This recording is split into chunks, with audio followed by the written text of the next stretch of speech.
We've seen blind people seeing, deaf people hearing, not once, not twice. Really? We've seen people with strokes for 10 years lift their arms up again. We've seen people step out of wheelchairs. The body literally recalibrates to a new mind. So let's start by talking about how you first became sort of interested in this whole idea of spontaneous remissions, which for those who don't know what it is, means that you have some incurable disease and it goes away. And it's not because you got a medical treatment, it's because something happened that shifted the course of the disease that was most likely coming from your own consciousness. So talk about how you got into that and why you started to study it. Well, I think, first of all, thank you again.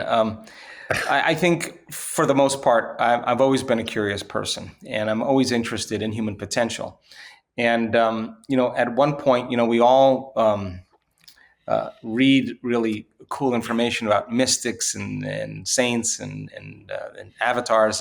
And for me, that's all good philosophy until you have your own moment. And, I was in a triathlon and I got run over by a truck and I broke 6 vertebrae in my spine. And I had to make a decision at that time in my life because the diagnosis wasn't very good and neither was the prognosis. And I had to decide if I was going to spend the rest of my life on addictive medications and with surgical rods in my spine, or if I was going to see if the mind could actually heal the body. And so that was my wake-up call in 1986. And so I just, I was at the point where I just had to make a decision to see if it was actually the truth. If all of this that I learned was the truth, let's apply it. And so I was lucky enough to have a dramatic change in my own personal health. And then I thought, God, yeah, if it worked on me, has it worked on other people? So I started looking into people that had, been treating conventionally or non-conventionally and with a certain diagnosis, and their condition was staying the same, getting worse, and all of a sudden it got better. And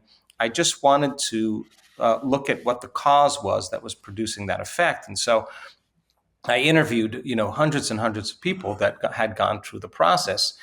And one of the most fundamental elements that they all had in common was there were a lot of things that had to do with their mind.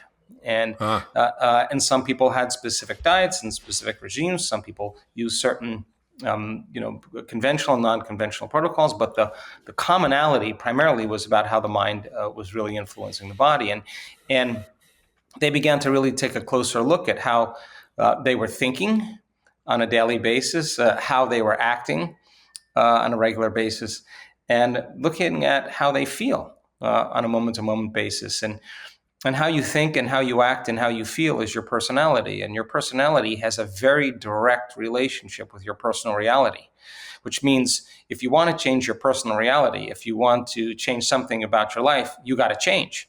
And so the process of change then becomes the fundamental process of going from some person that's familiar and known to you and stepping out and beginning to make different choices and to begin thinking differently and begin to behave differently and speak differently and feel differently. And if you start thinking, acting, and feeling differently, our research shows without a doubt, you're going to have dramatic changes in your biology. And if you do it enough times, you're going to become someone else. And the disease then all of a sudden exists in the old personality and not in the new personality. And you ask the person, where's the cancer? Where's the rheumatoid arthritis? Where's the immune-mediated condition? It's in the old person. I'm not that person any longer. And so when we started seeing these changes taking place in people that had their own personal remissions, I thought, well, is that teachable? And what is the science behind teaching it? Can we teach people how to begin to change their thoughts? And is there neuroscience to support it? And there's tons. And if you begin to behave differently, can you create new pathways that begin to become habituated over time? And if you stop feeling suffering and you stop feeling pain, and you stop feeling guilt, and you start feeling elevated emotions like joy or inspiration or gratitude, not just in a momentary state like positive thinking, but to be able to self-regulate and maintain that, we could teach that. Could we produce the same effects in people? So I think this is a time in history, Mark, where it's not enough to know. It's a time in history to know how. So all that philosophy is all great dinner conversation, but when you're given a diagnosis, now you got to step out of the bleachers and you got to get on the playing field and you got to start making different choices. And the hardest part about change is not making the same choice as you did the day before. And the moment you decide to make a different choice, Whether you like it or not, you're going to feel uncomfortable.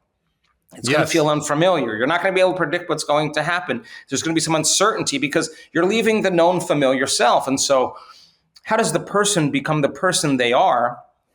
And why do they keep their health condition the same? And well, most people, your brain is a record of the past. It's an artifact of everything you've learned and experienced to this moment. So most people wake up in the morning. If you think that your thoughts have something to do with your destiny, they start thinking about their problems. And those problems are just memories that are etched in their brain that are connected to certain people and objects and certain things at certain times and places.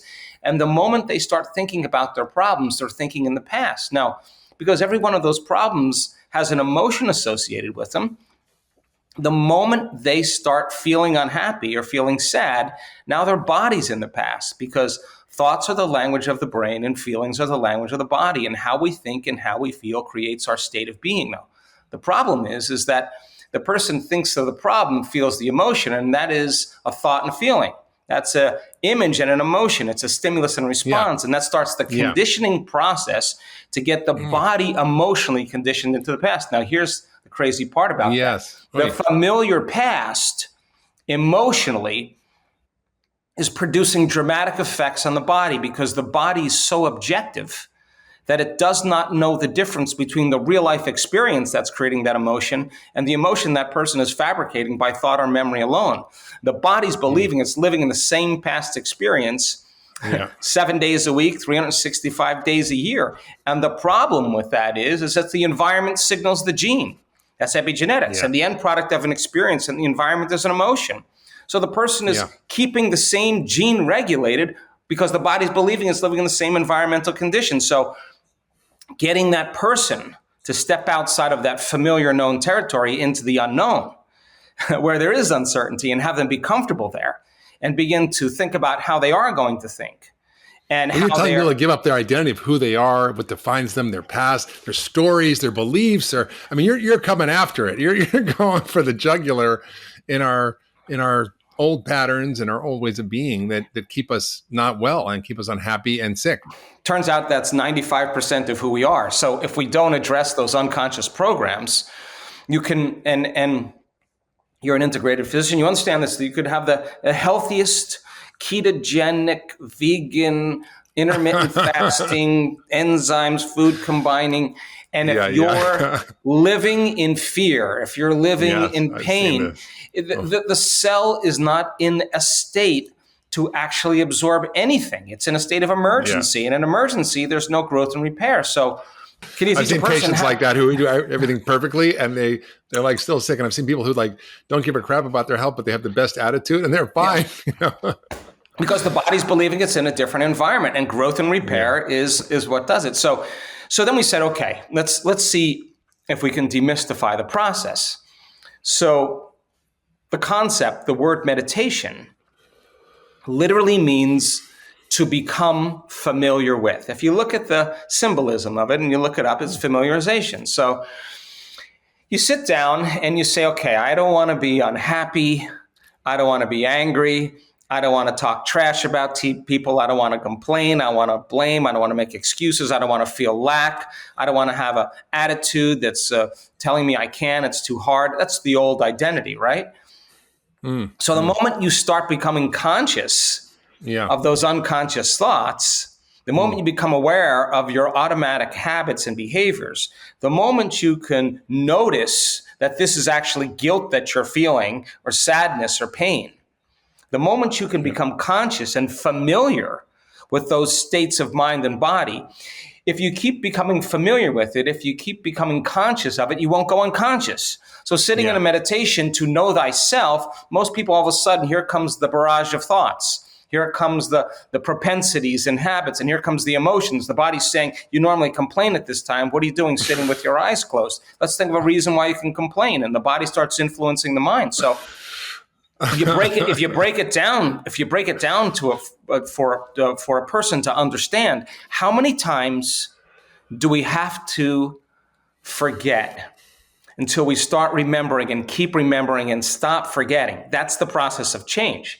So then you put a person in a meditation and they hear that voice, they hear that chatter, they want to get up and go to the bathroom, they want to check their cell phone, they want to feel angry. And instead of getting up and saying, I can't meditate, see, they're coming to the end of the known. So they want to go back to what's known, right? If you teach the person what to do, and you show them that on the other side of that is freedom, on the other side of that is joy, you got to become so conscious, and it takes a lot of awareness. It takes a lot of energy to sit with yourself long enough to disentangle from those programs. Now, we now know that it's a formula, that if you follow a formula, you will actually start pruning circuitry. You'll stop the conditioning process and move the body out of the past, and it starts liberating energy. And that's energy to heal with. That's energy to create a new life. That's energy to digest again. The body's no longer living in survival or living in emergency. And the majority of people's emotions then tend to be derived from the hormones of stress. And so that we started realizing that the arousal of the stress hormones, the rush of the chemistry, is actually tapping the body's resources. And the stronger the emotions we feel towards any problem or person in our life, the more we pay attention to them.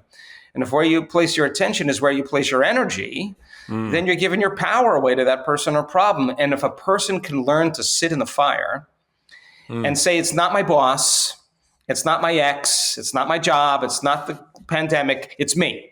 That this emotion isn't serving me because this emotion is the exact emotion that's pushing the genetic buttons that's creating disease. Okay, if I can keep practicing lowering the volume to that emotion, I'll keep taking my attention off that person or problem. And in a sense, the body starts moving back where? Into the present moment. It starts getting relaxed in the unknown.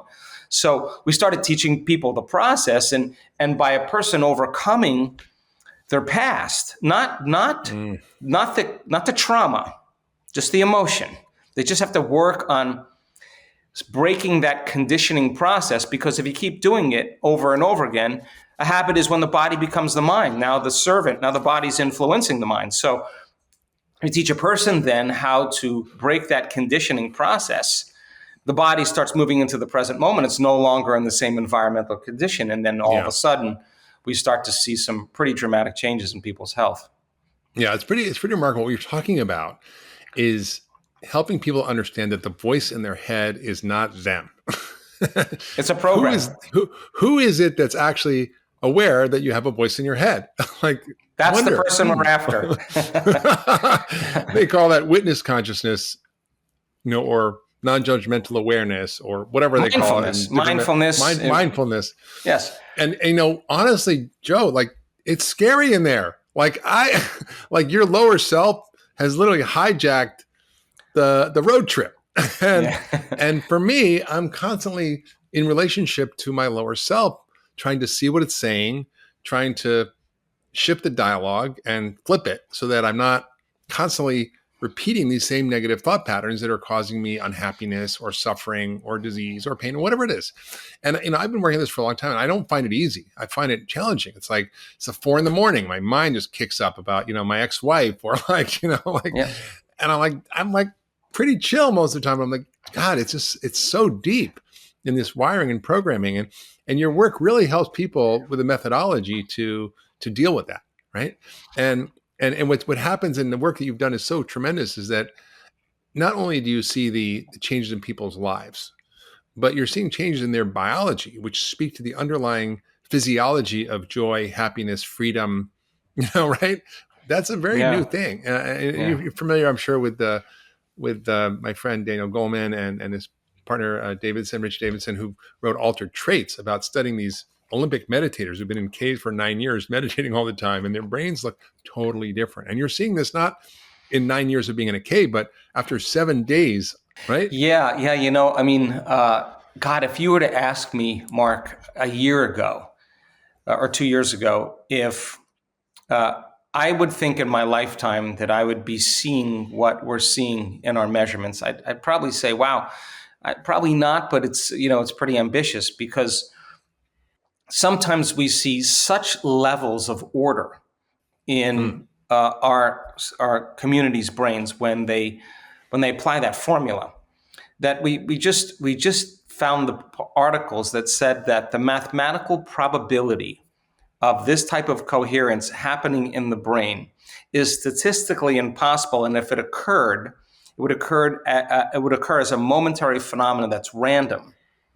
And so our collective groups of people are sustaining these states for extended periods of time. So we can see dramatic changes in people's brain circuitry, but not only their circuitry, but this thing called coherence. And coherence is order, it's rhythm. So the antithesis is if you're living in stress and you're living in survival, you feel like you can't control something, you feel like you can't predict something, and you have the perception that something's getting worse. And the arousal of those stress hormones causes you to shift your attention from one person to another problem, to another thing, to another place. And every one of those elements has a neurological network in the brain. So the arousal in the brain is saying there's an emergency, try to control everything, try to predict everything, prepare for the worst.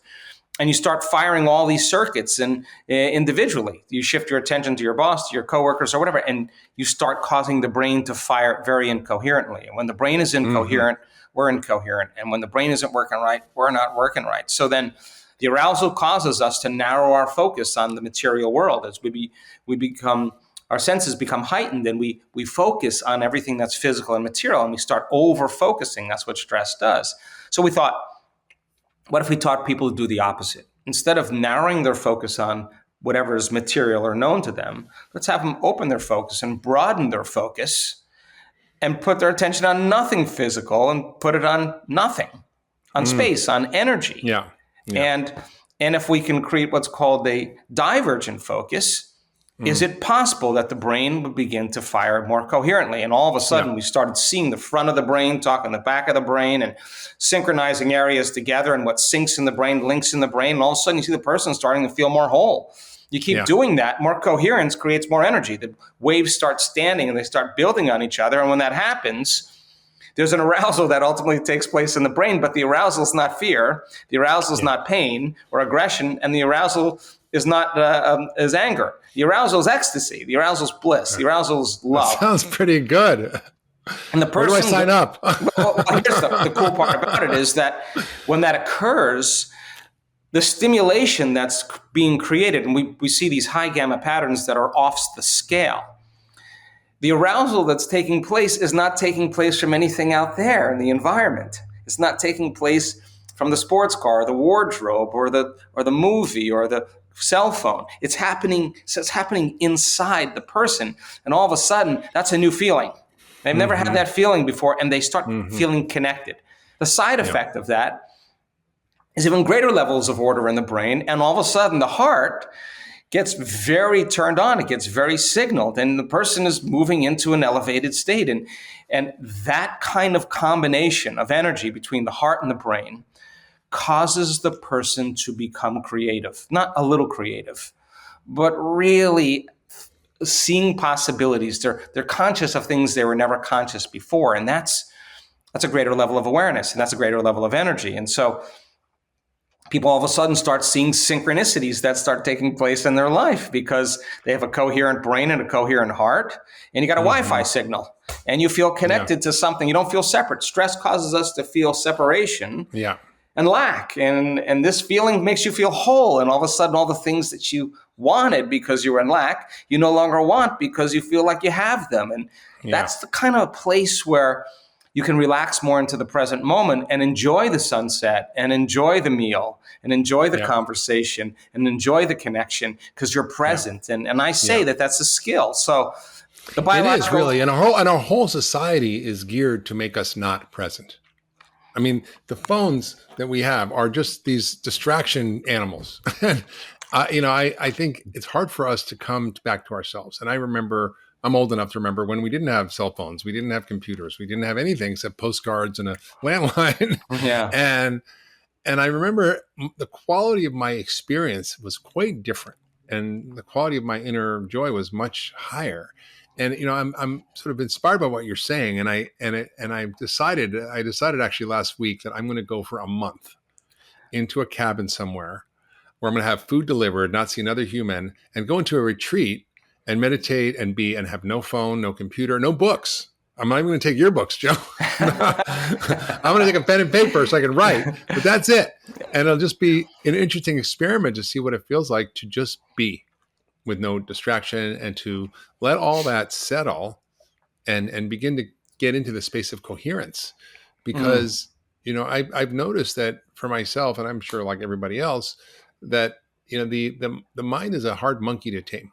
And it takes us down pathways of beliefs and ideas and things that take us away from a vibrant, full, joyous, happy life. And what's great about your work is it's not just theoretical. And yes, you've got all the science behind it, and you're really mapping out the changes that structurally happen, in our bodies. But you talk about these 4 elements of healing your body with your mind, and how we can rewire our brain by changing our thoughts. I mean, so it sort of implies that we have the capacity to master our thoughts, which a lot of us don't think we do. But can you take us through what those 4? Well, first of all, I want to respond to that because okay. because a lot of people don't know what to do. Yes. When they have that thought, they have no formula that's scientific and practical, that if they can practice enough times, if nerve cells that fire together wire together, then nerve cells that no longer fire together no longer wire together. And if you stick with it, and we can tell you this, that sooner or later, that thought is going to start to have a weakening effect on your mind until ultimately it's no longer going to be there because you no longer paid attention to it, no longer accepted it, no longer believed it, no longer surrendered to it. And most people, when they get to this point, Mark, they think, I'm doing my meditation wrong. And I always tell them, no. You're actually doing it right. That's what I want you to see. That's standing in the way between you and your happiness. On the other side of that is a whole new area that you get to wire your brain any way you choose. So then there's an unlearning process before the relearning process. There's a breaking a habit of the old self and a reinvention of a new self. You got to prune synaptic connections, and then you got to practice sprouting new ones. You got to unfire and unwire. You got to refire and rewire. You got to deprogram and reprogram. You got to lose your mind and create a new one. And you have to unmemorize emotions that keep you connected to the same familiar past, and then recondition the body to a new mind and to a new emotion.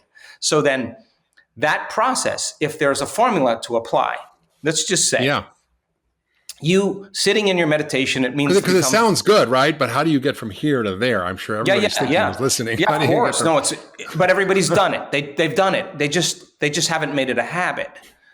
And so then if you're sitting in a meditation and you have something to do and your body starts going, I'm angry, I'm frustrated, and it's my ex-wife, it's my whatever, and you go like this to your body. Okay, now listen, you settle down and you know exactly what to do, and you tame the animal, you tell it to settle, stay, and you relax it back into the present moment. What I want you to know, down, boy. Sit. That's a victory. Yeah. And then if the body starts going, I got to get up, I got to check my cell phone, I got to go, I got a meeting, I'm busy, and you notice that your body's habituated into the same predictable future, and you settle your body back down into the present moment, now you're executing a will that's greater than those unconscious programs, and that's a victory. And if you keep doing this over and over again, just like training an animal, the body's going to stay. It's going to surrender to a new mind. And when that occurs, there's a liberation of energy, and the person relaxes into the present moment. That's the unknown. The familiar past is the known. The predictable future is the known. The only one place left is the sweet spot of that generous present moment. Now let's get the person so familiar with their unconscious thoughts that when it comes, they don't respond to them. So aware of their habits and behaviors. So conscious of the emotions that they typically feel in a waking day. They would never go unconscious to that emotion again. And you say to the person, hey, Mark, what thoughts do you want to fire and wire in your brain? And with intention and attention, if we showed you how to do that, nerve cells that fire together, wire together. Just take a little repetition, a little presence. You start installing the hardware. Keep doing it. It's going to become a software program. What does that mean? That's going to be the new voice in your head that says, Mark, you can do it. If you said, okay, So I can teach my inner voice to speak a different language. Exactly. You can change. That sounds good. You can change its mind. But then I think I want to said, talk Portuguese because I think it's a nice sounding language. But if you then said, very sexy language. I think Portuguese is very sexy. But if you said then, okay, how am I going to be with my coworkers? How am I going to be with my employees? How am I going to be with my ex-wife? What would greatness look like today? And you sat down and closed your eyes and you rehearsed in your mind how you were going to be in every one of those situations. If you study the research in neuroscience, mental rehearsal installs neurological hardware in your brain to look like you already did it. Yeah, that's when I think about my serve before I serve, and I do it better. Of course, because you produce that mind. So if you keep doing that, you install hardware, practice it and rehearse it. It becomes a software program, which means you start behaving that way. Now, here's the challenging part. Can you teach your body emotionally what the future reality that you want to live in feels like before it happens? Now, this is very difficult if you've been conditioned into believing something in your outer world has to change to take away the emptiness or the lack, to make you feel differently.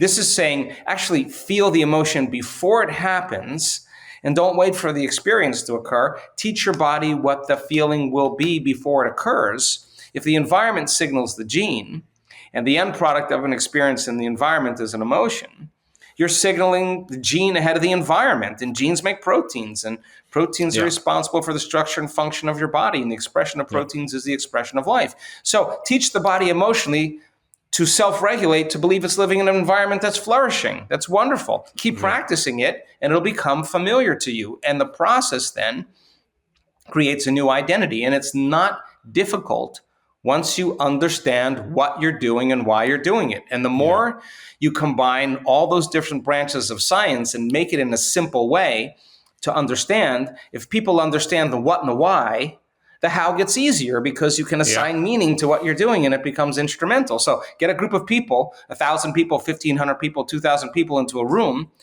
teach them that information, whether they're coming for wealth, their health, a relationship, a new career, a mystical experience. Get them all together and teach them and measure what can take place in a 1 week period of time. And I assure you, that's more than 75% of the people that go through and go all in and retreat from their lives and remove the same stimulation from their environment and not be in the same conditions and teach them that information and give them numerous opportunities to apply it and numerous opportunities to get beyond themselves. All you need is that first person that stands on the stage and says, hey, I walked in here with Parkinson's disease. I have no idea what happened, but I'm not trembling anymore. And boy, that last thing, just something clicked for me. And the person in the audience was watching the 4-minute mile right in front of them and going, wow, that guy looks like he's not a vegan. He doesn't look like he's particularly in shape, but his Parkinson's went away. And wow, I mean, if he could do it, I could do it. And somebody else changes their belief. And now that's a footprint in consciousness. Get enough people doing that. By the end of the week, you're going to see things. We've seen blind people seeing, deaf people hearing, not once, not twice. Really? We've seen people with strokes for 10 years lift their arms up again. We've seen people step out of wheelchairs, people on crutches, drop their crutches. I mean, you see the body literally recalibrates to a new mind. And they're not intentionally trying to do anything. They're just becoming somebody else. But the process of overcoming is the process of becoming. And if you teach people that formula and you get just 1 or 2 people doing it, it's just going to become an infection, and it's going to wellness and it's going to spread just like disease. That's good. Yeah. I think health is contagious, actually. So Joe, a lot of people listening go, yeah, this all makes sense. And I'm certainly having these thoughts, but taming the mind is hard. And a lot of us feel things and have really strong emotions. And we think that they have a existence of their own. But it's really the thoughts that create emotions, right? It's thoughts that create the feelings because we have a belief, we have a perspective, or we have a narrative, and it can happen in a nanosecond, right? It can happen in a nanosecond, but is that how it works? Well, as you said at the beginning of the show, There's never a time where your body isn't influencing your mind, and there's never a time where your mind isn't influencing your body. You have a body in your mind and a mind mapped in your brain, and it's the same. So a person then who's become so happy being unhappy that familiar feeling in them is something that they enjoy feeling, because they don't know who they would be if they didn't feel that feeling. Okay, see that a lot, yeah. Okay, let's a lot just of sick people. You see that without their illness or is their identity, and without it, they don't know who they are. And why? Because the suffering, and I'm not saying this is for everybody. That person gets attention from it, gets people to visit, gets whatever they need. But in a sense, they also have relationships where they love to share the same emotions. And if you share the same experiences, you share the same emotions. So, Mark, let's get on the phone and let's complain for the next 30 minutes about how miserable life is. And then I'll try to top you and you try to top me. And we're using each other to reaffirm some type of conditioning, right? So that becomes the identity. So then let's just say you decide to stop blaming, stop complaining, stop making excuses, stop feeling sorry for yourself, stop talking trash, stop commiserating. You just say, I'm going to quit that. In the first hour, you do really well. But the problem is the body's saying, hey, Mark, this is where you normally complained in an hour. Yeah, this is where you call Joe and you start commiserating. So what does the body say? The body starts influencing the mind, and it starts calling up circuits in the brain that are connected to that emotion that you've been using all along. So then you start thinking about all the reasons you're unhappy. Now that thought leads to a choice. That choice leads to the same behavior. The same behavior creates the same experience, and the same experience produces the same feeling and the same emotion, and that same emotion starts to influence the very same thought. And now the person returns back to their same biology, and the health condition will always be there because it's the environment that looks like it's signaling the gene. But it's the emotion. So then if the person all of a sudden says, okay, I'm going to do my meditation, and you do your meditation at 11 o'clock in the morning. And that's normally when you get on your emails and start judging people. Your body's going to say you're out of schedule. So the process of change requires then not only addressing the mind, which is the thought, but also the emotion that's conditioned into the body. And if you break it down for people, they'll be able to distinguish in the process of change. Oh my God. Like I'm fasting from a breaking an addiction. You know, your body's craving. I just got to suffer a little bit with somebody, and it wants to suffer, and you got to be able to work with it, and not just to sit there and white knuckle it. To learn how to self-regulate, to learn how to make those changes with your eyes open. That's when it matters the most. You practice meditation with your eyes closed. You take your body out for a test drive during the day with your eyes open, and you work on staying conscious, right? I mean, right. The purpose of meditation is to get better at meditation, is to get better at life, right? Exactly. Becoming more conscious. Exactly. Yeah. And so those four elements that you talked about a little bit. So it's really simple. So the first thing is that people have this very strong belief that there was some innate intelligence within them that was giving them life. There's some energy, some force of life that made them more vitalistic and less mechanistic. Whether it was spiritual, whatever they wanted to call it, that there was some power within them that they acknowledged that was giving them life. The second thing was they realized it was their own mismanagement of their thoughts and their actions and their emotions that created their health condition. They realized, I actually had a strong part in this, and they started taking responsibility. Wow. And really they decided, I got to break the habit of being myself. Now, they really said, if I'm going to live the next part of my life with this health condition, I don't want to live like that person any longer. If I only have 6 months to live, I don't want to live that way. So they started becoming conscious of their unconscious self, and so conscious that they didn't want to go unconscious. And then they started thinking, number 3, if I actually had a new lease on life, if I actually could heal, if I actually could live another year, how would I live my life? Now, they didn't say I'm going to be the same person. They said, how do I want to think? How do I want to act? How do I want to feel? And exactly how I described, they went into an inward process, not even a meditation, just What do I want to tell myself? And let me repeat it. How do I want to live with my family? How do I want to eat dinner? What emotions do I want to feel? And they started changing their personality. They started reinventing a new self. And then the last thing that they had in common is that they started noticing when they would close their eyes and do this, they lost track of space and time. That they thought it was like 15 minutes that went by or 20 minutes that went by. And in actuality, it was an hour and 20 minutes that went by. They had no sense of space and time in their inner process. And I was interested in demystifying the process because I wanted to see if we could teach that that process that worked with sick people on other people, and it worked. So you're taking these ancient spiritual traditions and meditation and spiritual practices, and you put a lot of structure and science behind it to help the average Westerner who's not familiar with those practices to actually access it, which is really an extraordinary gift. And I'd love to sort of have you talk about some of the practical things that people can do, like gratitude. You talk about how there's 1,200 chemicals released in the body from the practice of gratitude. Yeah. And again, you know, I'd be scared to know how many molecules come out with the practice of stress and complaining. I don't want to know that. I don't want to know that. But I want you to talk about the gratitude, the biology of gratitude. Yeah. So I studied this extensively because we actually we did an experiment. We took a group of people that came to our event, and we did all kinds of brain measurements on them, and then we put heart rate variability devices on them, and we asked them to trade emotions like fear or anger or resentment or impatience or frustration, and stop feeling those feelings, and just for a few times a day to feel gratitude. And we would talk them through it just for 15 minutes, 10 or 15 minutes, 2-3 times a day.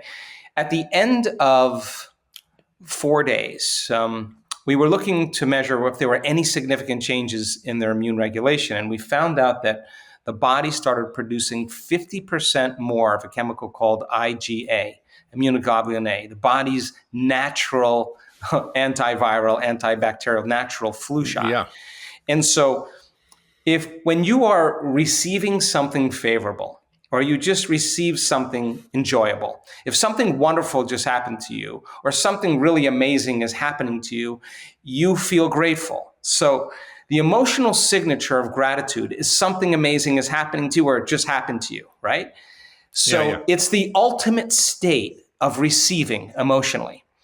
So if you can teach a person to truly practice gratitude, there'll be significant changes in the way their heart thumps, the way it beats, and what it starts to do to the brain. We've studied this thousands of times. So when you start feeling grateful, your heart starts beating in a rhythm that begins to influence or inform the brain that it's safe to create. It's believing in that moment that it's safe to be out of survival. And practice that enough times, the body starts to regenerate. So we saw changes in immune regulation. We saw changes in gene expression. Why? Because the body's believing it's living in an environment where the person's dreams have already happened. Now, we only accept, believe, and surrender to thoughts that are equal to our emotional state. We never accept, believe, and surrender to thoughts that are not equal to our emotional state. And this is why affirmations don't work. You could say, I'm healthy, I'm healthy, I'm healthy, I'm healthy, I'm wealthy, I'm wealthy, I'm wealthy, I'm wealthy, I'm free, I'm free, I'm free. And your body's going, no, you're not. You're miserable. So the thought never makes it past the brainstem to the body. Teach a person to change from fear and break that conditioning and practice with enough times creating the same feeling of gratitude as automatically as they did with fear. It makes sense then that in a very short amount of time, you can see very significant changes in how the body regulates and how it functions. And the heart then starts to beat in this beautiful, beautiful coherent state. And so we started looking to see if teaching people how to do that and sustaining it, if it made significant changes. And without a doubt, when we accept, believe, and surrender to the thoughts that are equal to the emotional state of gratitude, that information programs the autonomic nervous system into a different destiny. Yeah. So teach a person how to be in a state of receivership and gratitude. They can program their brain and body a lot quicker than when they're feeling fear and anger, because you get the diagnosis. The moment you get the diagnosis, you notice a change in your internal state. You're changed. Yeah. And when you notice that change in your internal state, the brain freezes a frame and takes a snapshot, and that's called a long-term memory. So the doctor says, you have 6 months to live, you have this condition, this is what happened. And all that information is going in because it's equal to the emotion of fear. So and to get the person out of that state, because that's a state of survival and you're losing energy in the body. And in gratitude, you're regenerating energy. So get the person to a state of gratitude and then teach them how to program their brain and body. Then you start seeing changes in their autonomic nervous system. Yeah. Seems like the biggest pharmacy is between our ears, right? Exactly. And that you're teaching people how to access that. The challenge I see for people, and I'm thinking about this very selfishly and personally, is, okay, I meditate, but is that enough? If I meditate 20 minutes twice a day and I do sort of a mantra meditation, I still have this relationship to my thoughts that I struggle with. So are there other practices that you teach that help people to really break that pattern? Because it's not just about sitting. It's something else that has to happen as well. Sure, right? sure. And well, first of all, absolutely. Meditation is not just to meditate and then get up and return back to the same person, flipping people off on the freeway and judging your partner. That's going back to the old self. Meditation is to prime the brain and body into a new state of being, right? And then maintain that modified state of mind and body your entire day. You got to be able to practice it with your eyes open, that no condition, no circumstance in your environment, no person, no thing, no craving in the body, no wrong choice. You got to be able to sustain that state. And if you can, get ready, because there's going to be changes in your outer world. That's the law. So when we started studying people that were healing in this work, that were diagnosed, a lot of them with immune-mediated conditions, Mark. Like autoimmune diseases and... Yeah, autoimmune diseases, from cancer to rheumatoid to everything in between. They noticed that when they started doing the meditations, their well-being came back, but their blood values and their markers never changed. And it occurred to them, my God, I have a great meditation, I feel amazing. But then when I get up, I return back to the same worrying person. Now I gotta step it up. I gotta make the changes with my eyes open. And when they started doing it with their eyes open, that's when we started seeing the blood values and everything changing. So in our retreats, you can sit as it and get really good at it, but then there's 4 types of meditation. There's a seated, there's a standing, there's a walking, and there's a laying down. And so if you're going to become that person you want to become, you better be able to practice doing it with your eyes open. So we teach people, 1,000, 1,500 people on a beach or in a park. It's really cool to watch. Everybody get that, open their hearts, get in that elevated state and move into a new state of being. And then let's open our eyes. And now let's practice walking with our eyes open as that person. No different than rehearsing for a play or rehearsing and becoming that person. And if you do it enough times, and a person understands that if they could really, how would I walk if I could heal my body in an hour? Who am I going to leave behind here? And who am I going to walk as? And a lot of people just hit it. And when they do, you see dramatic changes in their health because they're actually embodying the energy of their future. So we practice sitting, we practice standing and walking, we practice laying down. We practice it all ways because we want the person to become that very person in 1 week. And if they do, our research shows there's dramatic biological markers that change, not small amounts, like thousands. What are you seeing? Wow. Oh my God. We're just everything from methylated DNA to changes in cytokines, the changes in immune markers, to suppression of ATP in cancer cells, to downregulating genes for Alzheimer's. And we just see dramatic changes in people's biology. And you mentioned gene expression changes too. Can you talk about genes? Because we don't really think of our thoughts changing our genes, right? Yeah. So, I'd like to simplify it for for the average person, for us regular people. And it's really simple. I mean, your body's a protein producing machine. And muscle cells make muscle proteins. They're called actin and myosin. Skin cells make skin proteins. They're called collagen and elastin. Stomach cells make stomach proteins. They're called enzymes. And every cell in your body except red blood cells makes proteins. And proteins are responsible for structure, holding it together, and function and physiology, how we work. It's messengers, right? But in order for a cell to make a protein, a gene has to be regulated. So they used to say genes create disease. Well, you know this, less than 1% of the people on the planet are born with a genetic health condition. Everything else is lifestyle, it's behavior, it's the stress. So then is it possible then that if they say now genes don't create disease, it's the environment that signals the gene that creates disease. Take two identical twins. You watch one age dies at 54. The other one lives to 83. They don't even look like the same person, share the same genome. Well, the environment was signaling the gene expression to make certain proteins, and the person develops a different condition because it's the environment that does that. But now here's the problem. But if the environment signals the gene, the outer environment of the cell is the inner environment of the body. And what is that? That's the emotions or chemical, physical, and emotional balance that we have to maintain. So if a person's just constantly living in fear, and it's even if the environment is wonderful and they're on vacation, and they keep remembering an event or anticipating a future, and they're bringing up the emotion of anxiety and fear, it makes sense then that the person's signaling the gene outside of the outer environment because they're making the emotion in their inner environment, and there's no difference. And so if that happens, the constant effect by the hormones of stress downregulate genes and create disease. And if you can turn on that stress response just by thinking about your problems, then your thoughts are literally going to make you sick.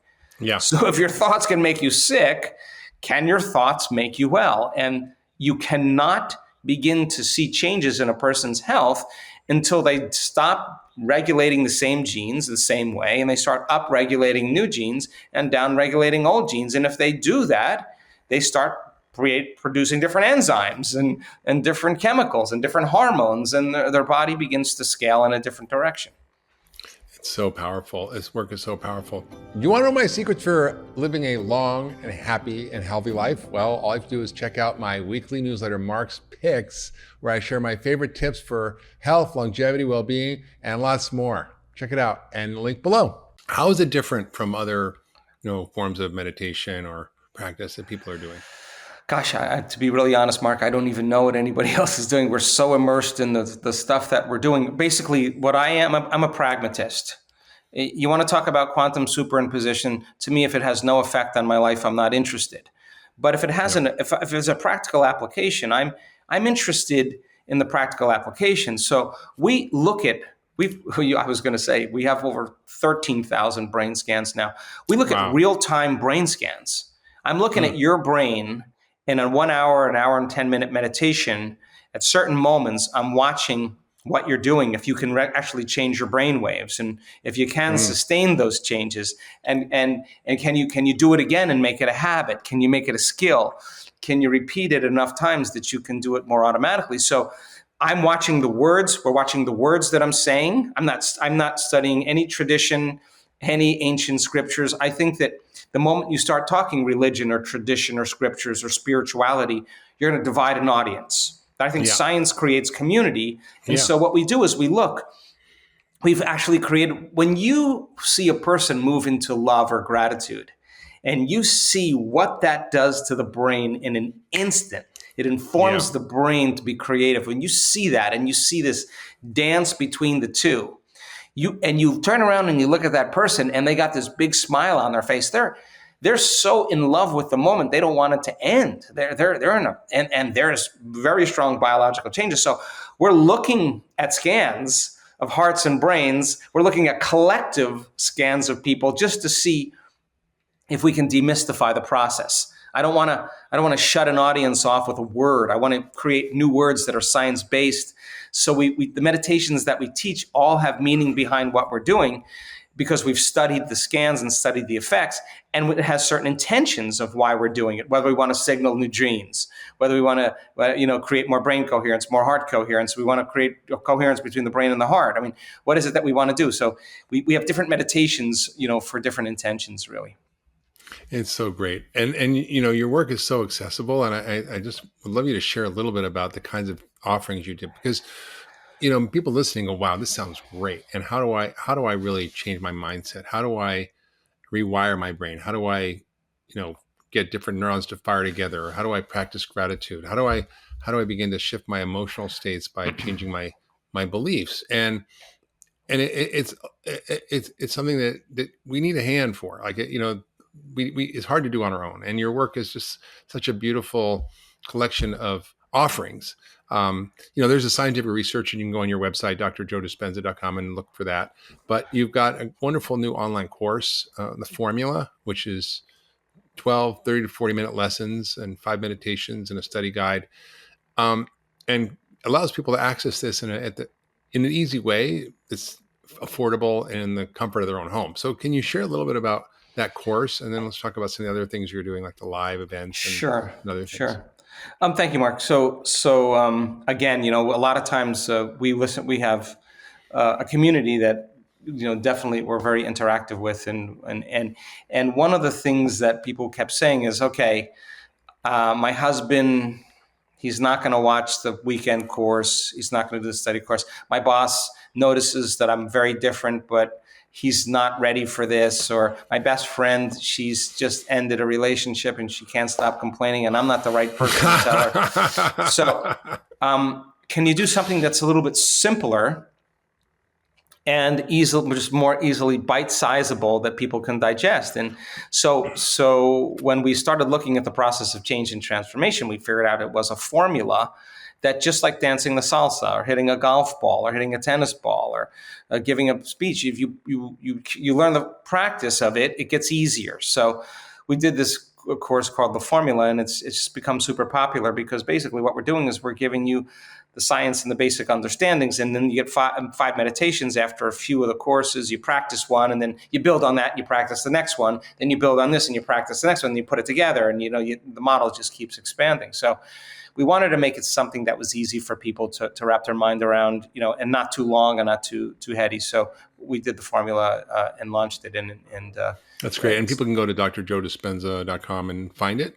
Yes, it's on the website. Okay. And then the other thing I want to have you talk about is Dr. Joe Live, which is your monthly community question and answer, and then share a little bit more about the live events, because I think those are really immersive, intensive, week-long events, and people, I've known people who've gone to those, and I really want to go, and I think they've had real transformational experiences. It's one of those game changers for people.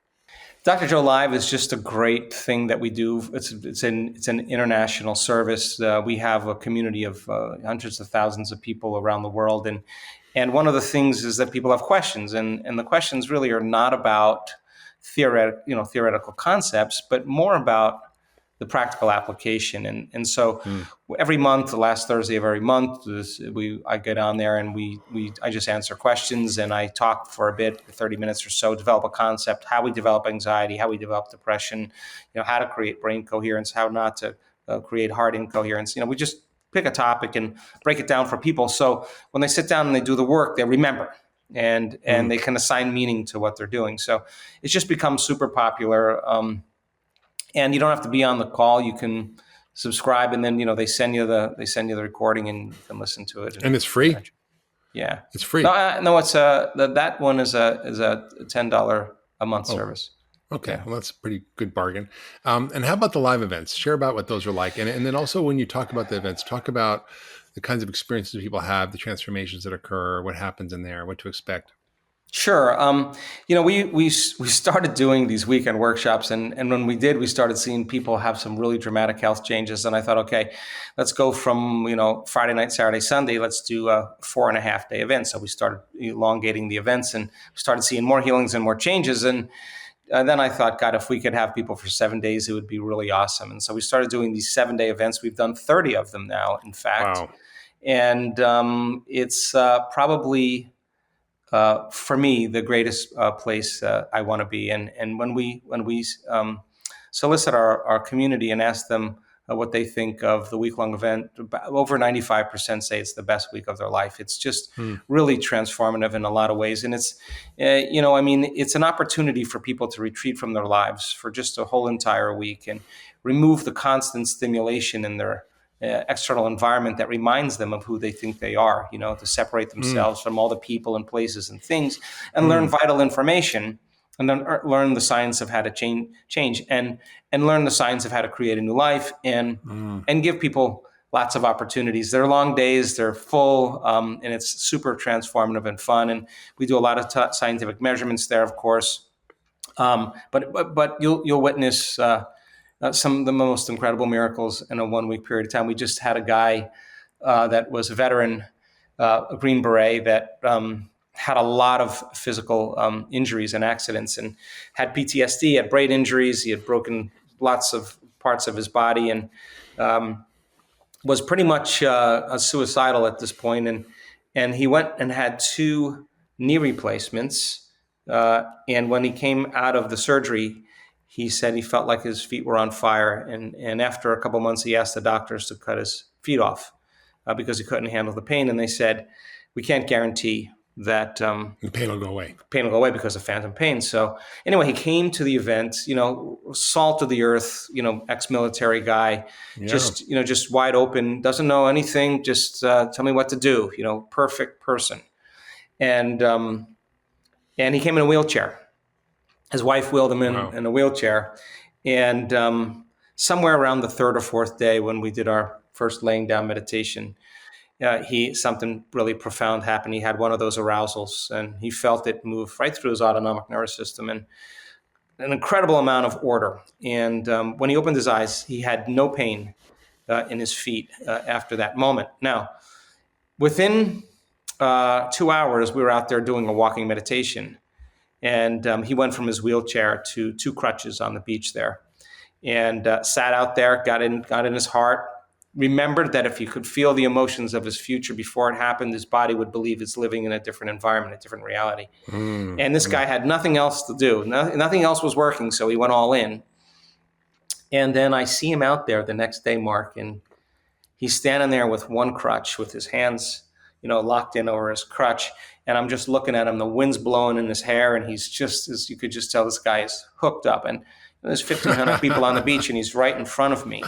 And I swear, you can ask anybody at this event. I turned around and this guy was running down the beach. And the volunteer that, because with people with crutches or wheelchairs or handicapped, that we have volunteers. The volunteer is running after him. And then I see him run back and there's no volunteer. He just dusted him. And he said he had connected to something so incredible, so big, that he felt like he was, literally born again. And to this day, he runs now. He has no pain. He has no depression. He has no suicidal tendencies. Amazing. I mean, he's in a new body. He's in a new life. He's in a whole new future. And so you see those, and you just can't go back to business as usual. You just can't be the same person again. And then we do a lot of healings also on other people now because in fact, we have universities now that are studying what we're doing because our effects are so incredibly dramatic. And so we do a lot of coherence healings on other people. And again, studying the effects. We had random event generators in our last event measuring if we were creating huge fluctuations in the field. Of course, they were so obvious. I just looked at the data yesterday. And I love people to see it. I want people to see it. And if a person is part of someone else's coherence healing, I want them to know that they healed that person. I want them to know how powerful they are. And I don't care what they eat, what they believe in. I don't care where they're from, the color of their skin, how in shape, out of shape they are. I've talked to all of them. Nobody is excluded. That's all forms and walks of life are doing this collectively, and it's becoming a new consciousness. And what I mean by that is what I'm saying is consciousness is awareness. The moment you become aware of possibilities that you were unaware of, now they exist. And that means that other people can step into those footprints, not just as a possibility, but witnessing the possibility in front of them as truth. Because the person who's standing on the stage, who's talking about how their stage 4 cancer went into remission and there's no metastasis in any bone PET scan, and you can see the before and after, I'm looking at the audience and everybody is leaning in. You know why?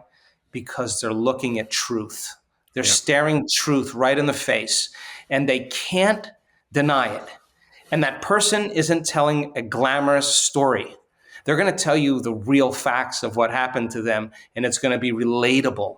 And so we have really compelling evidence in our scientific studies, and we have really compelling evidence in our testimonies of students in this work. And evidence is the loudest voice, and that's what's going to make a difference. That's so great, Joe. This is such good work, and I'm just so proud of you for doing it and bringing this to everybody. I know it's hard to schlep around and do all this work, but you're in service, and it's just a beautiful thing to see. And I can't wait to go to your next workshop. Mark, I can tell you're invited. You're invited. Okay. Well, now you don't have an excuse. No, I don't. I have the time. And I actually just was cluing into my own self-awareness and my own level of well-being and my own suffering or negative thoughts. And I've been going through some stuff lately that's been challenging. And just having this conversation with you, I feel totally transformed. And I'm like, wow, okay, well, I'm going in for the week. If I can get this in an hour. So you talk about the 4 supervillains in your book that stand in the way of learning and how actually to overcome them. Yes, and this is digital deluge is one, digital distraction is another. I would say the third one is this thing called digital dementia, which you just mentioned. Digital dementia, where, how many phone numbers did we know growing up? We knew all of them, right? But how many phone numbers do you know now? That's true. And it's hard, and people listening, you're like, well, I don't want to memorize 500 phone numbers, and honestly, either do I. But we've lost the ability to remember one. I mean, even directions. I mean, you'd have to find your way through a map. You'd figure out where you're going, and then you would actually memorize the route. Right. And I just was in New Zealand visiting my wife, and I like to play tennis every day. So I was playing tennis every day, and I had my Google Maps. I would stick it up, and I went to the same place every day, but I actually needed the map because I wasn't really paying attention except to the map. And I easily could have found my way around. It wasn't that many turns, but I didn't really care to pay attention. And it does have an effect because unless you use it, you lose it. And exactly, because our brains act more like a muscle, than anything. It's use it or lose it. If I put my arm in a sling for a year, it wouldn't grow stronger. It wouldn't even stay the same, right? It would atrophy. And a lot of our brains, digital dementia is where we're outsourcing our brains to our smart devices. It's keeping our calendars, our to-dos. It's telling us how to get from here to there. They're not getting early. I heard recently that we're not getting early detection of brain aging challenges. And one of the reasons why is GPS. Like if you're relying on technology to take you from here to there, you're not realizing when you would have a memory lapse. So you're not going to get checked out and get looked at. And so these are the challenges, digital dementia. And I'm not saying... And by the way, in terms of medical research on actual dementia, people who use their brains get less dementia. People who are learning and lifelong learners, who read, who do mental puzzles, who do brain learning exercises, who follow the work that you do, don't get dementia at the same rate as everybody else. And it gets staved off because it's just, what it is, it's not just about mental intelligence. In this book, I show you how to learn languages, how to be able to focus, how to read faster, and remember facts, figures, all that information. But it's also about mental fitness and mental health. And then that's a conversation that I'm glad that we're having, because more and more people, because our brains control everything. Right, you write whole books on brain health and optimizing our brain's potential. So digital dementia is a challenge that wasn't there previous generations, and the last one I would say is this thing called digital deduction, meaning that Now with technology, and again, technology is not good or bad, and in a lot of ways it serves us. It helps us to be able to connect. It helps us to be able to learn, to be able to inspire, to be able to educate ourselves. But digital deduction is where technology is just doing all the thinking for us. We no longer have to use critical thinking or use our own reasoning or using our own analysis, because everything is being spoon-fed to us. Everything is like, this is what you should be buying or reading or anything. It's all these algorithms that are there.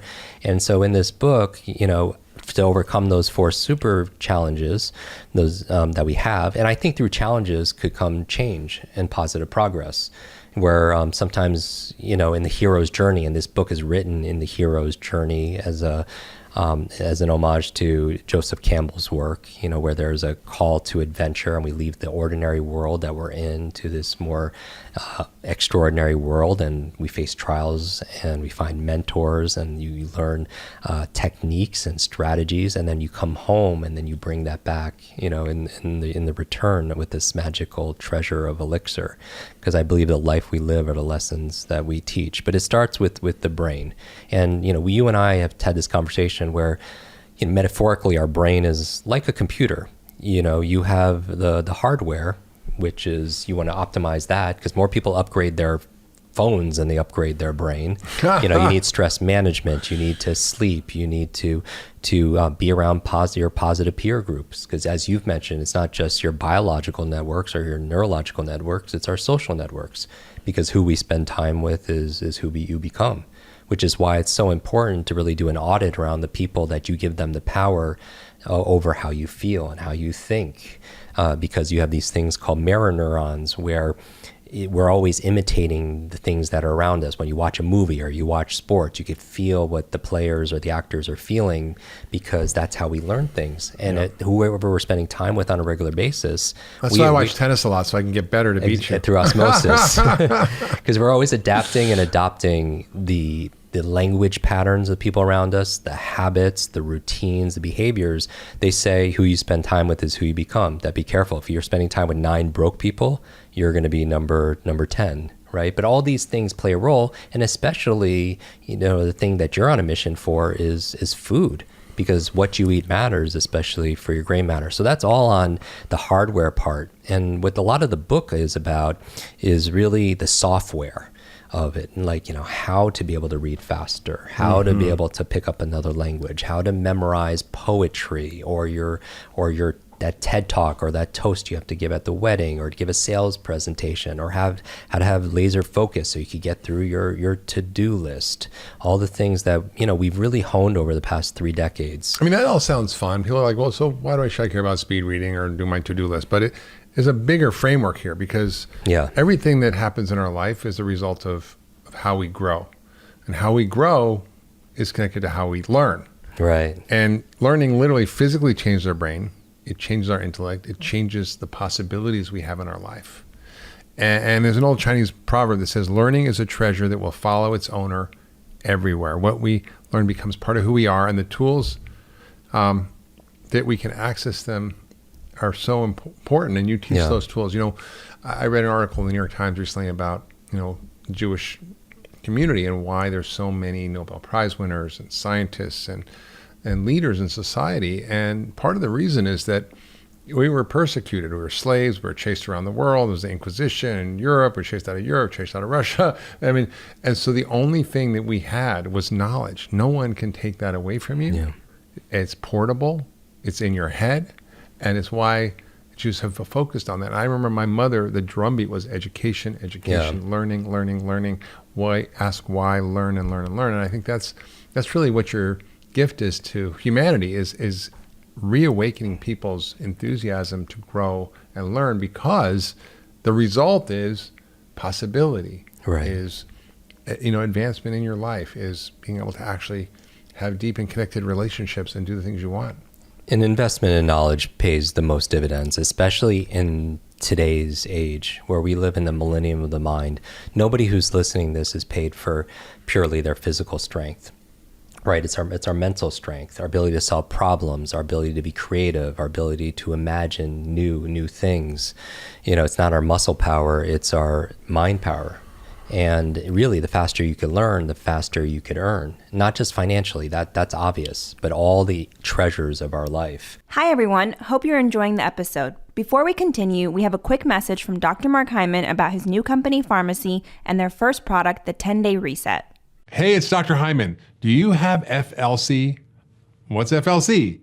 It's when you feel like crap. It's a problem that so many people suffer from and often have no idea that it's not normal or that you can fix it. I mean, you know the feeling. It's when you're super sluggish, your digestion's off, you can't think clearly, or you have brain fog, or you just feel run down. Can you relate? I know most people can. But the real question is, what the heck do we do about it?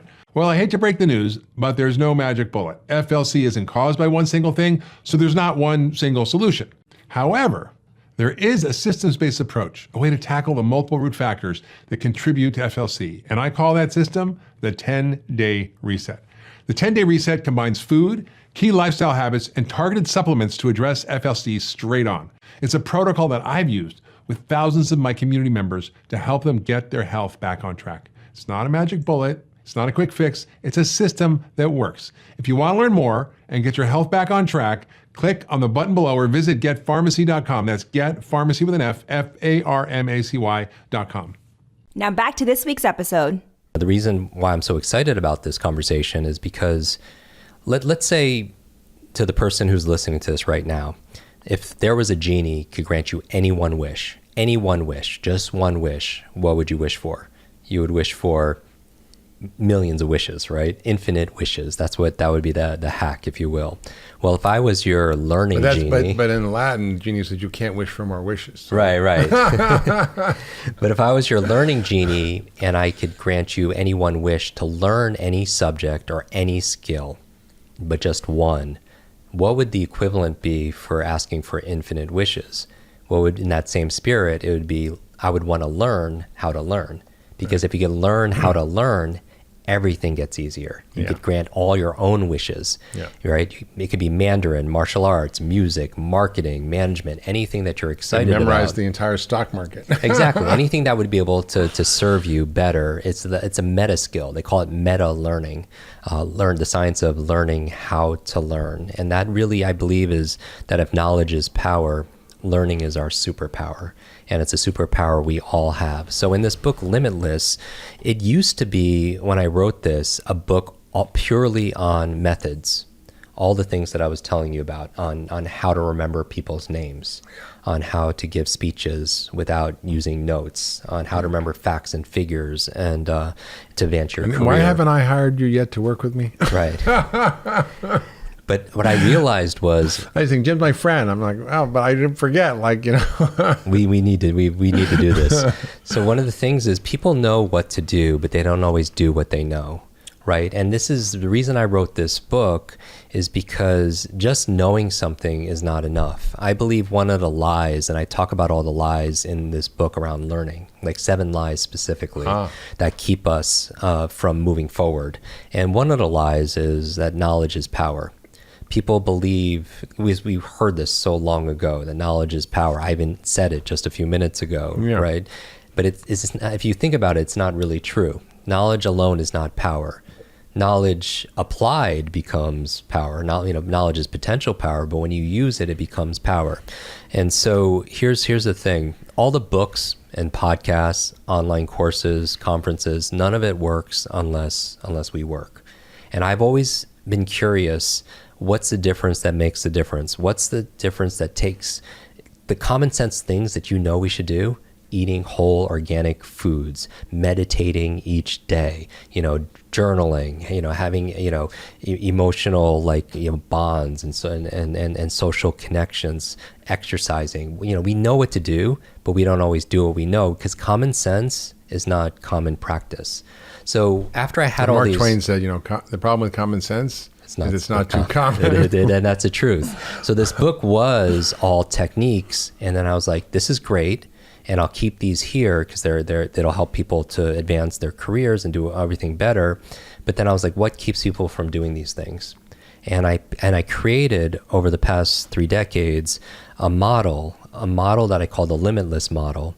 that really explains how to learn and achieve anything faster. And it's, if everyone could picture a Venn diagram, right? 3 circles that intersect, right? So you have 3 circles that intersect, and there are 3 M's. And this is the key to be limitless. Usually if there's a gap between where you are and where you want to be, let's say it's your current reality and you have this desired reality for your health or in your relationship or in your career, whatever area it happens to be, if you're not making positive progress towards it. And that's how I define limitless. I do not define limitless as being perfect. I don't believe in perfection. Limitless is not about being perfect. It's about advancing beyond what you believe is possible. I believe the ultimate quest that we're all on is to be able to realize, reveal our fullest potential. You know, that's what I think we're here to do. And I think I believe it starts with learning, because learning is the grandfather of all transformation.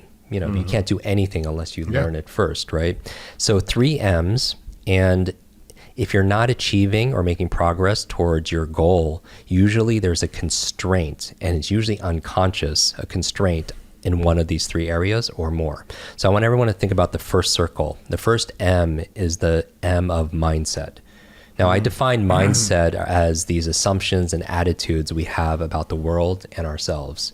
So what would fall under mindset is what you believe you deserve, what you believe you are capable of, what you believe is possible, right? Now, you could have that positive mindset, this growth mindset that you hear Dr. Carol Dweck talk about, right? Versus a fixed mindset. Now, that alone is not going to get you your goals and your dreams, just having an empowering mindset. You need the second M, and the second M is motivation. Now, when I say the word motivation, it's a little bit loaded, because some people believe motivation is, they associate it to being hyped up, getting excited for a couple of minutes, you know, while they're at that seminar, jumping to music, right? Yeah. And it's kind of like that metaphor of a warm bath. It's nice in the moment, and yes, I'm going to journal every day. I'm going to do Pilates 3 times a week. I'm going to eat the best food ever. And in the moment, you feel like that's the case, but then it cools down. I'm not defining motivation like that. For me, motivation is having a purpose. And I'm not talking about a life purpose. I'm talking about having a reason. So for example, I was talking to an entrepreneur, Tom Bilyeu, and he wakes up every morning at 4 something, and he works out at 5 a.m. And I was like, do you enjoy this every single day? He's like, no, I hate working out. And because some people feel like that if they're motivated about something, inherently means you find joy in it. And I haven't found that to be the case.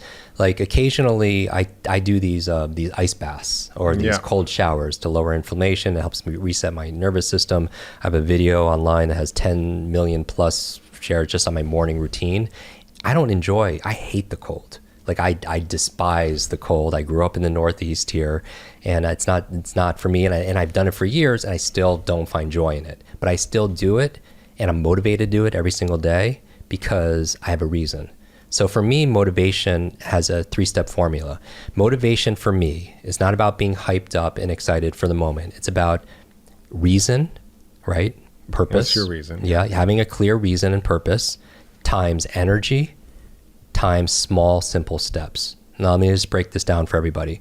I want you to think about something that you want to be motivated for, where the opposite in the book is procrastination. I teach people how to smash procrastination. But think about something you want to be motivated to do, something you know you should do, but you're still not doing it. Now, first, the reason is, like, for example, remembering names. A lot of people do not remember names, not because they're not capable of remembering names, because the truth is, if I was to ask your audience right now who has challenges remembering names, 99% of them will say, if they're honest, I do. I'm bad at remembering names. Yeah. And then I will say, okay, well, let's say Mark has a suitcase of $1 million cash for you. If you just remember the name of the next stranger you meet, who's going to remember that person's name for $1 million cash, tax-free, for your favorite charity? Everybody. So all of a sudden, your whole audience is full of memory experts now. So it's actually a lie, or, you know, and these are the lies we tell ourselves. I'm not good at remembering names. We have to be present to it. Exactly. And you need a reason, because here's the thing. Not everybody remembers everyone's name, but we certainly don't forget everyone's name either. And if you reverse engineer it, you'll find that there's a method behind what looks like magic. You didn't just happen to remember the person's name. There was a motivation. There was a motive for taking action. There was a purpose. But you've got special tricks. How do you remember 100 people in an audience? Well, even here, and we'll go through the methods, even here, a simple trick would be asking yourself, why do I want to remember the person's name? Because a lot of people's names you remember are people you're attracted to, people who could be good for your brand or your business, right? There's an inherent motivation. And so when you're meeting somebody and you want to remember their name, ask yourself, why do I want to remember the person's name? Because write this down, as I know a lot of people are taking notes, reasons reap results. If you do not have a reason to do something, you will not do it. Reasons reap rewards. And so the first part is, like, a lot of people, they can't get themselves to read. They want to read a book a week. We know if the average person reads 2 or 3 books a year, but a book a week, 52 books a year, that will transform your life. But a lot of people can't get themselves to read 10, 15, 20 minutes a day because they're not associating themselves to the reason. But let's say they do have a clear reason. The second part of the formula, besides having a purpose, is energy. What keeps people from, and this is never really talked about in books, because you'll get books on mindset, you'll have books on motivation, but a key element to motivation, your motive for taking action, like the proof that you're motivated is your acting, right? And so what I'm thinking about is energy. Some people could have a clear reason to read, to work out, but they have no energy. Like they didn't sleep the night before, right? Or they're super stressed. So they lack the vitality to do that action. And that's keeping them from doing those sales calls or taking that road trip, or to do the things that they need to be able to do. And so you need to look at energy. So in here, I talk about 10 ways of jumpstarting your mental vitality, right? Which includes maximizing your sleep, stress management, and I quote you in there also a lot about the brain foods. Because as we talked about on your show, what you eat matters, especially for your gray matter, right? And then once you're motivated, see, my question is always critical thinking. I'm thinking, okay, is the person, if I'm programming this robot, for example, if it has a reason, is it going to do it? Not necessarily. It needs energy. Okay, so let's say it has a reason and energy. Is it motivated yet? The one thing I could think of that it won't take action on is because the thing that they're thinking about is too big. Meaning that you think about, I want to start a business. Like, how do you, like, that's not a task or a step, right? So the third part are small, simple steps, because this is motivation for me is about, time management. This is energy management. Having a clear purpose gives you energy and clarity, because something that's not clear takes away energy. Having energy, an energized brain gives you energy. And then finally, small, simple steps require very little energy. They require very little effort. So my thing with getting people to really make functional change, like to put down this food and pick up this junk, pick up in this food, is to break it down into small, simple step. Meaning that instead of thinking your goal is to have the perfect relationship or the perfect body, how do you break it down into the smallest step where you cannot fail? It's like this it's sort of like the BJ Fogg framework, right? Exactly. So in here, we talk about reverse engineering your habits. And I take Dr. BJ Fogg, who heads the behavior lab at Stanford University, and he talks about tiny habits. He's saying, hey, flossing your teeth, we all know it's good for your longevity. Floss one tooth. Right? Floss one tooth. Same thing with reading. If you want to read a book a week, don't focus on that 45 minutes a day that it takes to read a book, or if you learn speed reading, do it 15 minutes a day. Hey, read one sentence. Because nobody's going to stop after one sentence. It's not like, I got to do this 1 hour soul cycle. It's like, I got to get myself out the door. Well, I did it because I hated like weightlifting and push-ups and all that stuff. I love to run and bike and tennis and all that. And I decided, okay, I want to start doing more strength stuff. So I'm going to start with push-ups. Because I can do that. I'm like, well, I really can barely do 10 push-ups, but I'm going to start. And I realized, well, what do I need? Well, I'm motivated. I have a reason. I'm aging. I want to age well. I'm motivated. You have energy. And I have the energy. So I realized I shower pretty much every day. Okay. And I turn the shower on. It takes like a few minutes to warm up. So I do push-ups before I warm up. So the trigger is turning the shower on. And then I do my push-ups. And I went from 10 to 50 push-ups. That's amazing. Just by these little steps. And it works. And here's the thing. It's really, if you're persistent, you could achieve it. but if you're consistent, you could keep it. I believe consistency compounds, that little by little, a little becomes a lot. And that's how you create a transformation in an individual or in a culture. Like the movement that you have with Food Fix, it's these little things that add up to big things, over time. So that's motivation. And the third part. And then the third circle on here, once you have the mindset and the motivation, are you getting the result? Not necessarily. What's the one thing that's missing? The third M, which is the method. Right, the methodology. You need to know, how to do it. So with the mindset is the what, the motivation is the why, your reason, and then the methods are the how. Now here's the thing. This is where the magic comes in. I want everyone to think about something they want to be more limitless about, meaning progress, make progress, make some advancements that are measurable. Where mindset in this Venn diagram crosses over with motivation, that's where you have something I call inspiration. And because I alliterate everything, 3 M's, here are your 3 I's. So mindset crosses over with motivation. You have inspiration. And there are books on mindset and there are books on motivation, right? And there are books on inspiration or social media posts or speakers or something. That's inspiration.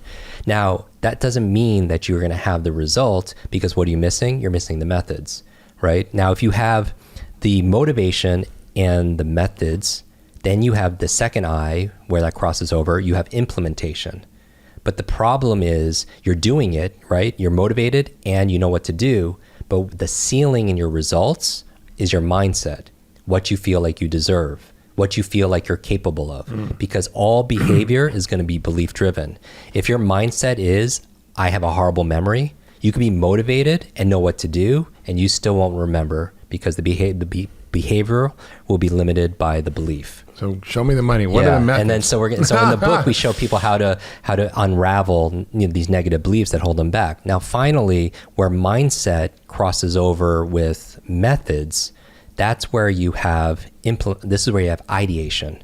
So you have inspiration, you have implementation, and then you have ideation. You have the right mindset. You have this winner growth mindset. Anything is possible. I deserve it all. And you have the methods, right? But you're not motivated. So it just stays as an idea. This is ideation, where people just analysis paralysis, think about all these different things. Where all 3 of these intersect, where mindset, motivation, and methods intersect, where inspiration, implementation, and ideation intersect, is a 4th I, which is integration. Because ultimately, real transformation is a full integration. And that sweet spot where all 3 connect is that limitless state. And that's really, I believe this limitless model is an explanatory schema for anyone, for themselves, their team, their family, if there's a gap between where they are and where they want to be. This book is about redrawing the borders and boundaries of what we have. So give us some practical tips. How do you, for example, read 25 to 50% faster, remember names or numbers or bullet points? And how do you what are those methods? Let's do it. So going to I want to get a free consult here. No. Let's do it. We'll do actual coaching here. So the book is broken down into 3 sections. So it's actually 3 books in one, where we go through and dissect mindset, and we talk about the limiting beliefs that hold us back and the truth, right? Because we talk about these 7 lies, and lie for me is it's a limited idea entertained. It's not the truth. It's an idea that we give energy to, that we entertain, that we picked up. Because here's the thing, when it comes to this, because I'm going to talk about speed reading, some people, I could teach them the method, but they could believe they're stupid, or they could believe they're a slow reader, or they could believe they are a procrastinator, and they won't do the method. So we debunk these lies because they're really BS. Right? Their belief systems, right? So assuming people have the right mindset and they're motivated to read, because some people, you can teach them what to do, they still won't do it because they know they could do it, but they don't feel it, like the benefits of what it'd be like. Like for me, an example I share in the book is the reason I'm here today is because when I was 18 years old and I learned these skills, my life transformed, and I couldn't help but help other people, and I started to teach this. And one of my very first students, she was a freshman, she read 30 books in 30 days. Honest to God, 30 books, not skim or scan, she read. Wow. And I wanted to find out not how. I didn't want to know the method. I taught her the method. I want to know what her motivation was, because most people who learned that same method did not do the same thing. That, right. And I found out, I wanted to ask her, how do you find out someone's motivation? You ask them why. Why were you doing this? And I found out, I always get choked up thinking about this. Her mother was dying of terminal cancer. Doctors gave her just 2 more months to live. And the books she was reading were books like that you write, books to save her mom's life, books on health, wellness, alternative medicine, energy, everything. And I was like, I wish you luck, prayers, and I don't talk to her for months. 6 months later, I had a call from this young lady, and she's crying, and she's crying. And when she stops, I find out they're tears of joy, that her mother not only survived, but is really getting better. Doctors don't know how, they don't know why. The doctors called it a miracle, but her mother attributed 100% to the great advice she got from her daughter, who learned it from all these books. And I get goosebumps. Yeah, I got the chills when you talked about it. I call them truth bumps, but I feel like that truth bumps. Yeah, that's good.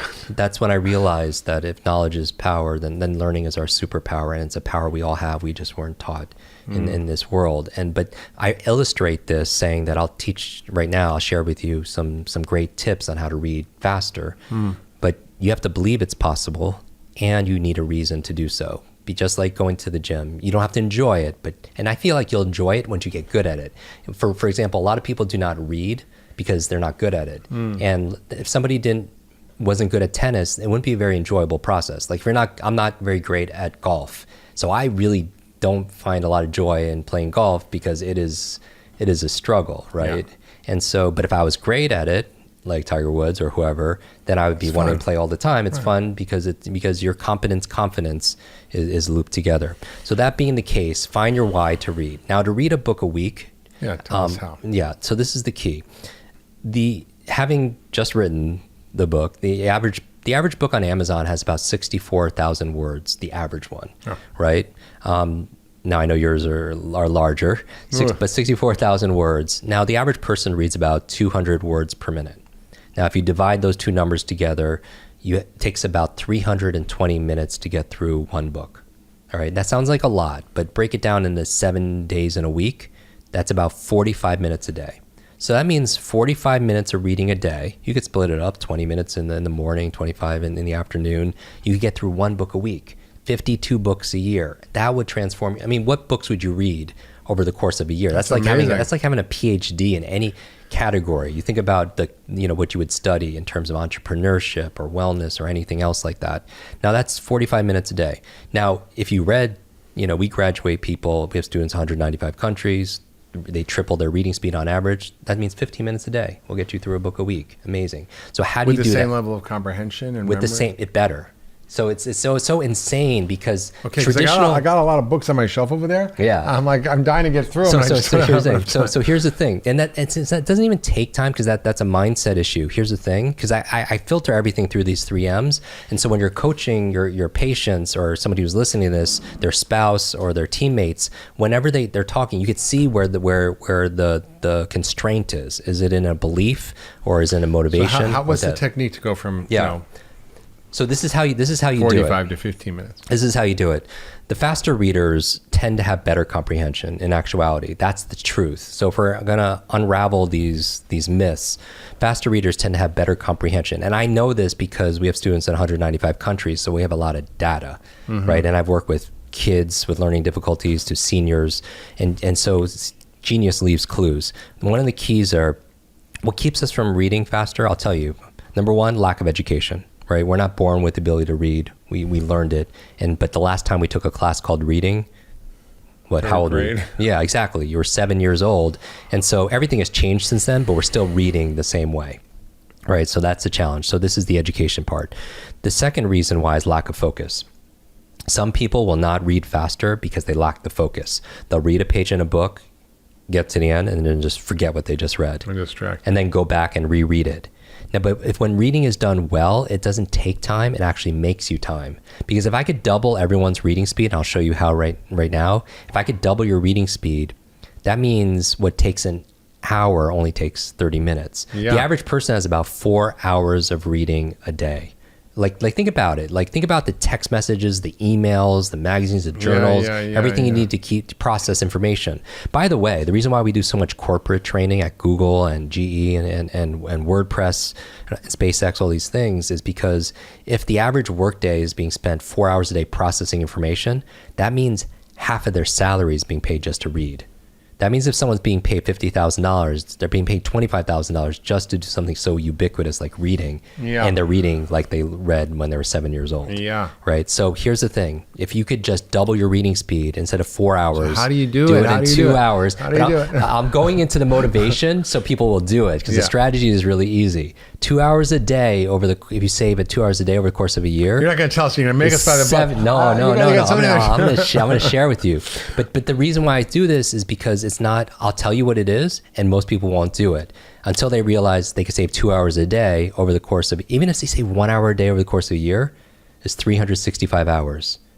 That is 9 40-hour work weeks. You get back 2 months of productivity. So I want that to be your why. What would you do with 2 extra months a year? So every company should send all their employees to go to do the training. Right.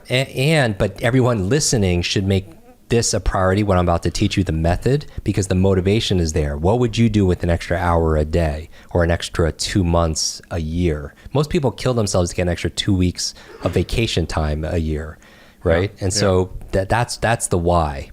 Now, the technique is very simple. The faster you read, the faster readers have the better focus. The reason why, when you read slow, you're feeding the super brain one word at time. Metaphorically, we're starving our brain. And if you don't give your brain the stimulus it needs, it'll seek entertainment elsewhere in the form of distraction, right? And that's why you distract yourself. And it's like driving. If you're going 20 miles an hour in your neighborhood, you're not really focused on it. What are you doing? You're doing you're drinking your coffee, you're texting, which you know you shouldn't. You're having conversations, you're thinking about the dry cleaning because you're going slow. That's like reading. Most people are reading too slow. If you're going 100 miles an hour, you're darn focused. Exactly. If you're racing cars, taking hairpin turns, you're only focused on two things: the act of driving and what's in front of you. And you're not thinking about the dry cleaning. You're not trying to text. You're not trying to check your makeup. You're doing just those things. That's why, just like with reading, when people are reading faster, they're just focused on the act of reading and what's in front of them, right? And I'm dispelling these mindset beliefs because if I don't dispel them, people will think like, oh, I'm not going to read faster. I'm not going to understand what I'm going to read. And if I don't tap motivation, they're not going to do the method. But here is the method. One more obstacle that we're going to fix with the method: subvocalization. Subvocalization is this act of saying the words as you read, right? You notice that when you read to yourself, you hear that inner voice inside your head. Hopefully it's your own voice. It's not like somebody else's voice. The reason why it's a challenge is if you have to say all the words in order to understand them, you can only read as fast as you could speak.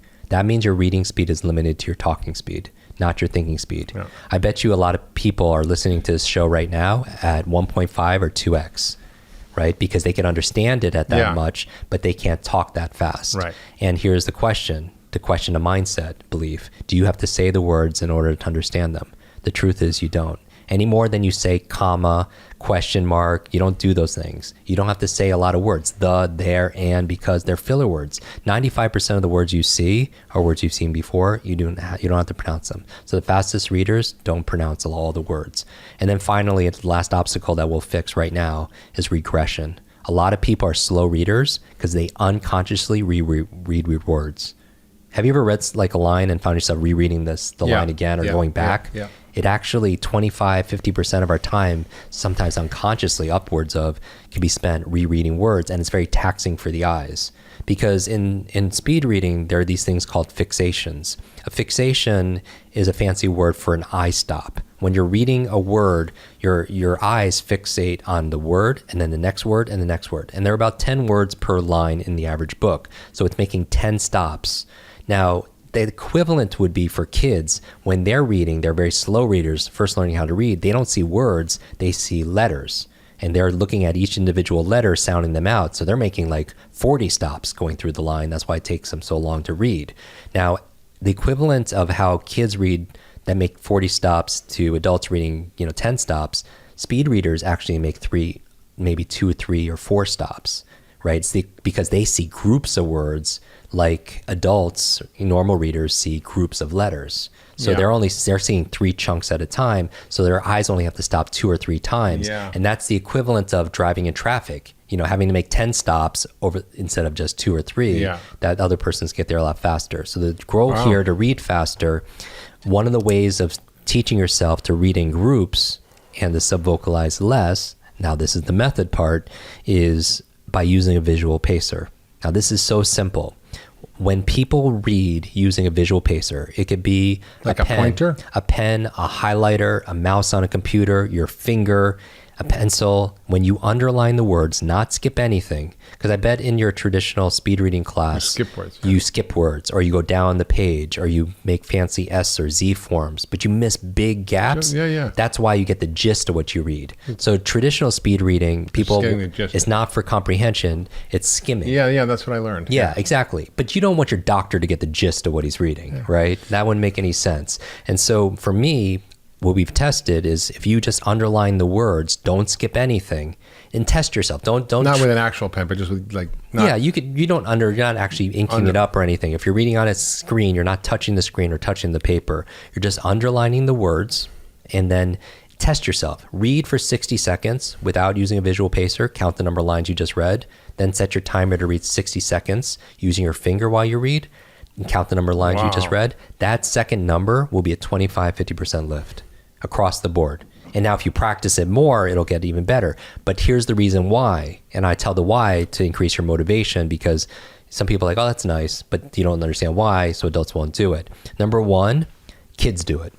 All children, when if you didn't teach them to do otherwise, they'll use their finger to help them to read because it helps their focus. It's true. Second of all, you do it. And you're thinking, I don't use my finger when I read. But if I asked you to count the number of lines you just read, 100% of the people watching, listening will use their finger and use it as a pacer. 1, 2, 3, 4, or a pen. 1, 2, 3. Because the third reason why is because your eyes are attracted to motion. Like if somebody ran past the cameras here, nobody would look at us because your eyes are hardwired as a hunter-gatherer, your survival. You have to look at what moves the most in your environment because it could be a threat. You're a hunter-gatherer in a bush, you're hunting lunch, a rabbit or carrot, whatever your viewers eat. If the bush next to you moves, you have to look because number 1, it could be lunch, or number 2, you could be lunch. So you have to look at what moves, or your eyes are hardwired to look at what moves. So when you're underlining the words, your eyes are being pulled through the information as opposed to your attention being distracted and pulled out. Yeah. And then the final reason you use your fingers while you read is because it's how your neurology is set up, your nervous system, your senses.